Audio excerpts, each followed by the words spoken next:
Assalamualaikum warahmatullahi wabarakatuh. Sebelumnya, saya berterima kasih kepada Bapak Asep Kurniawan selaku dosen pengampu mata kuliah manajemen logistik yang telah memberikan kami kesempatan untuk mempresentasikan hasil bedah jurnal kami.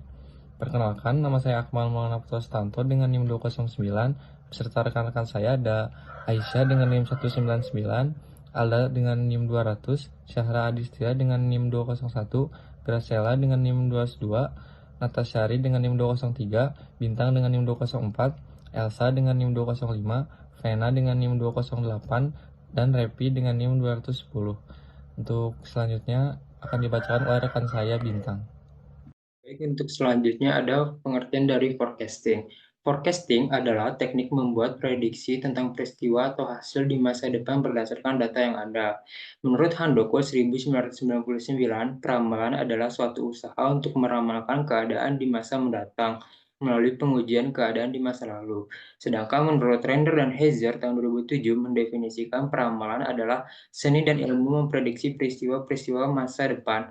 Menurut Jaspers 2005, aktivitas peramalan merupakan suatu fungsi bisnis yang berusaha memperkirakan penjualan dan juga penggunaan produk sehingga produk-produk itu dapat dibuat dalam kuantitas yang tepat. Dari pengertian para ahli di atas dapat ditarik suatu kesimpulan bahwa peramalan adalah seni dan ilmu memprediksi peristiwa masa depan dengan melakukan studi terhadap data historis untuk menemukan hubungan, kecenderungan, dan pola yang sistematis. Selanjutnya ada jenis forecasting. Yang pertama ada forecasting berdasarkan waktu, yaitu peramalan ekonomik. Forecasting menjelaskan siklus bisnis dengan memprediksi tingkat inflasi, ketersediaan uang, dana yang dibutuhkan untuk membangun perumahan, dan indikator perencanaan lainnya. Selanjutnya ada forecasting berdasarkan fungsi dan tujuan. Peramalan teknologi memperhatikan tingkat kemajuan teknologi yang dapat meluncurkan produk baru yang menarik yang membutuhkan pabrik dan peralatan baru. Selanjutnya ada forecasting berdasarkan ketersediaan data. Peramalan permintaan dengan forecasting adalah proyek permintaan untuk produk atau layanan suatu perusahaan. Peramalan biasanya diklasifikasikan berdasarkan horizon waktu masa depan yang dicakupnya, menurut Taylor 2004.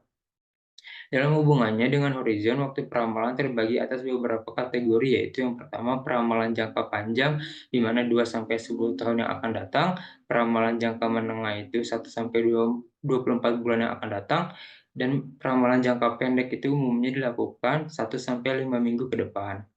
Selanjutnya ada langkah-langkah forecasting. Menurut Jaspers 2005 terdapat 9 langkah yang harus diperhatikan untuk menjamin efektivitas dan efisiensi dari sistem peramalan. Yang pertama ada menentukan tujuan dari peramalan. Yang kedua memilih item independen demand yang akan diramalkan. Yang ketiga menentukan horizon waktu dari peramalan seperti peramalan jangka pendek, menengah, dan juga panjang.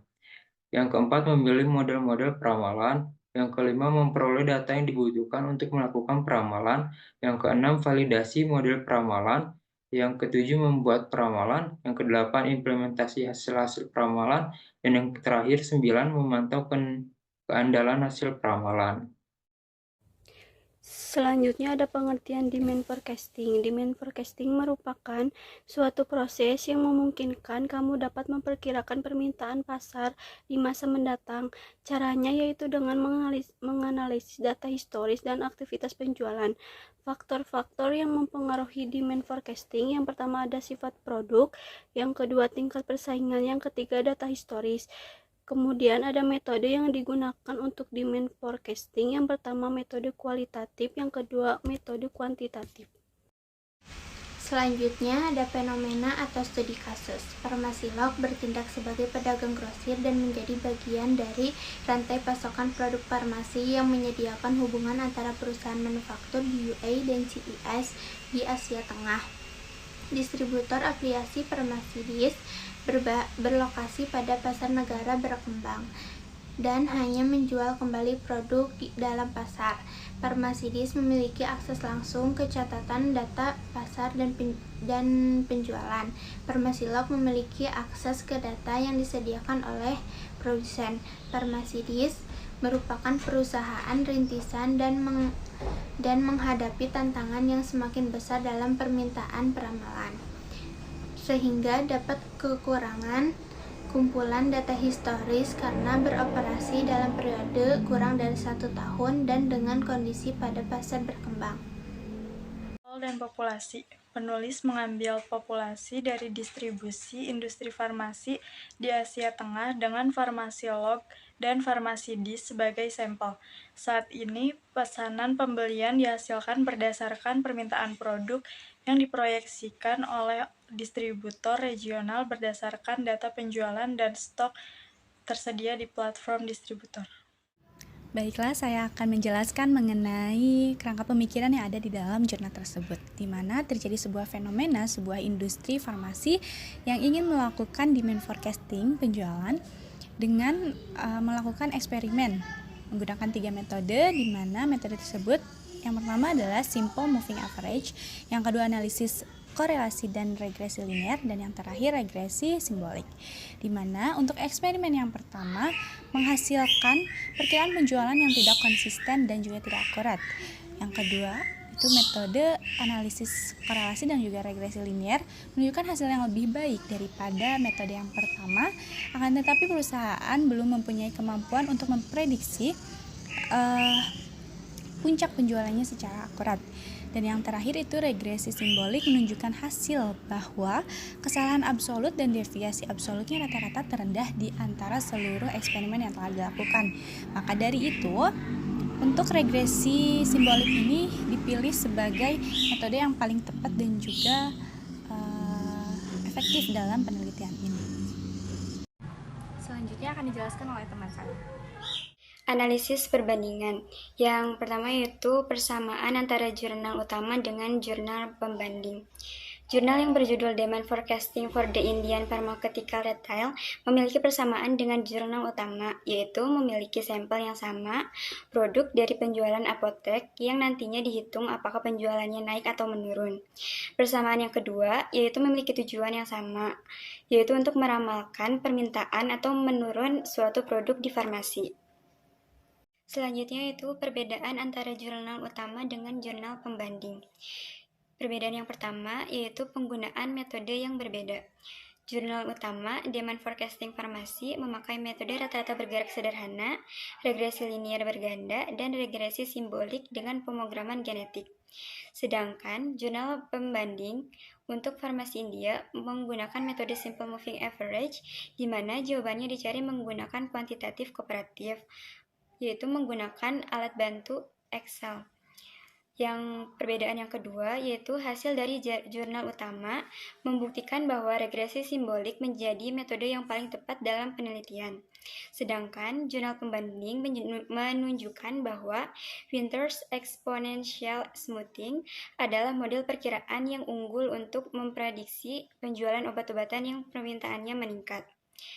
Perbedaan yang ketiga yaitu perbedaan masalah jurnal utama memiliki tantangan yang semakin besar dalam peramalan permintaan.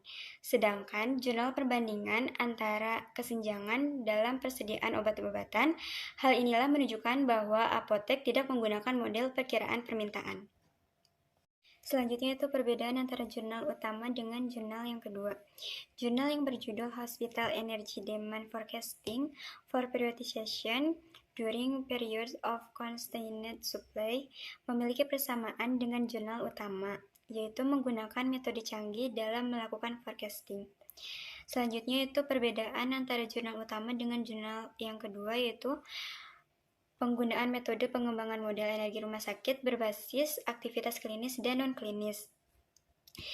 Yang kedua yaitu sampel menggunakan aktivitas klinis dan non-klinis. Populasinya rumah sakit di Ghana.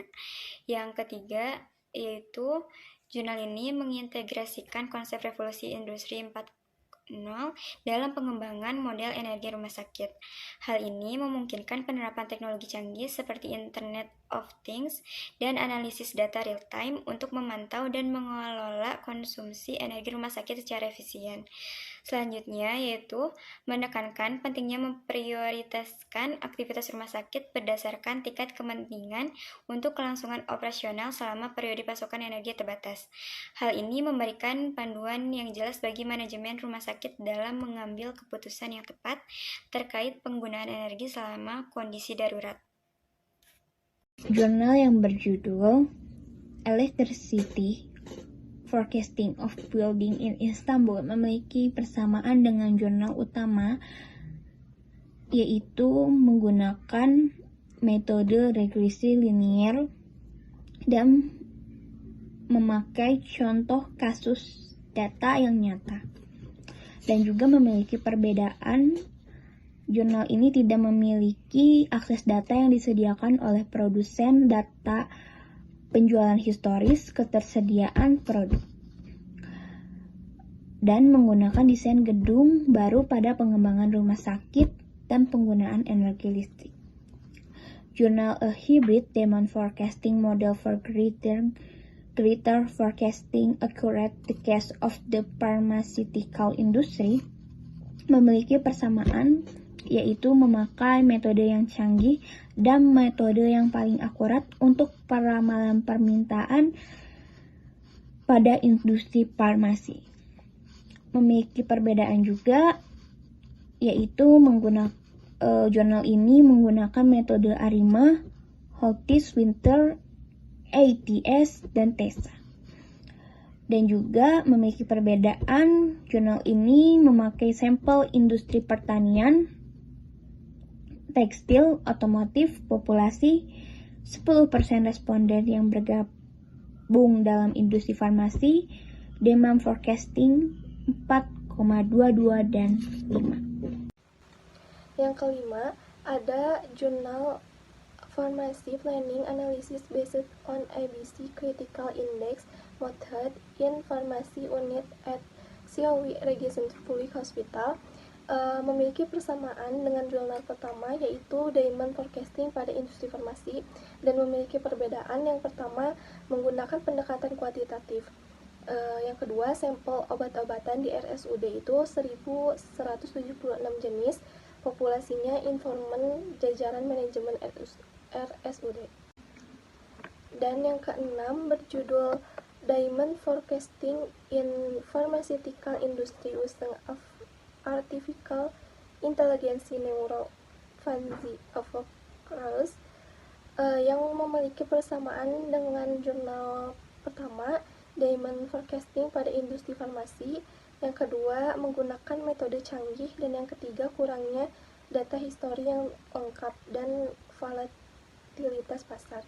Sedangkan perbedaannya, yang pertama berfokus pada penggunaan kecerdasan buatan dan pendekatan neurophagy dalam peramalan permintaan di industri farmasi.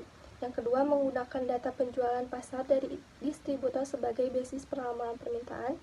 Dan yang ketiga, tidak memberikan informasi rinci tentang hasilnya eksperimen dan kelayakan aplikasi metode yang digunakan. Keempat, menggunakan pendekatan neurophagy.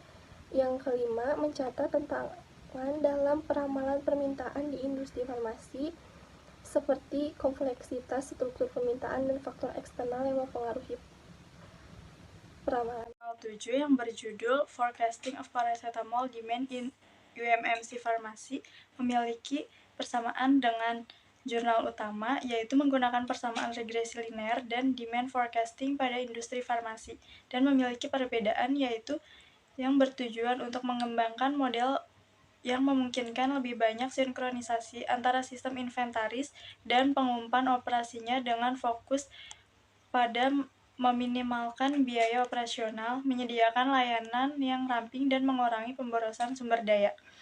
Dan membahas metode peramalan permintaan dalam industri farmasi dengan penekanan pada prosedur peramalan produk dalam pasar dan pembuatan pesanan pembelian dalam rantai pasokan farmasi.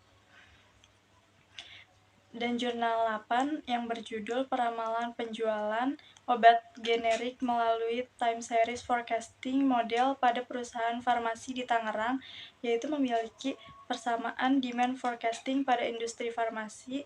Kedua kesimpulan juga menyoroti perlunya pertimbangan pola data dan akurasi peramalan dalam proses perencanaan, dan memiliki perbedaan, yaitu menggunakan metode time series lebih spesifik dalam merekomendasikan penggunaan metode time series. Jurnal yang berjudul Analisis Peramalan Permintaan Obat Antibiotik pada Apotik Edelweiss Tetelu memiliki persamaan dengan jurnal utama, yaitu bahwa keduanya membahas tentang peramalan permintaan dalam konteks rantai pasokan. Kedua dokumen tersebut juga menekankan pada pentingnya akurasi peramalan industri, farmasi, dan peran pentingnya dalam manajemen logistik dan rantai pasokan. Dan yang menjadi perbedaannya adalah teknik dalam mengumpulkan data, observasi, dan wawancara. Sedangkan jurnal utama menggunakan data penjualan 13 minggu yang lalu. Metode dalam pengujian moving average, weighted moving average. Jurnal utama menggunakan metode SMA regresi linear dan korelasi regresi simbiolik.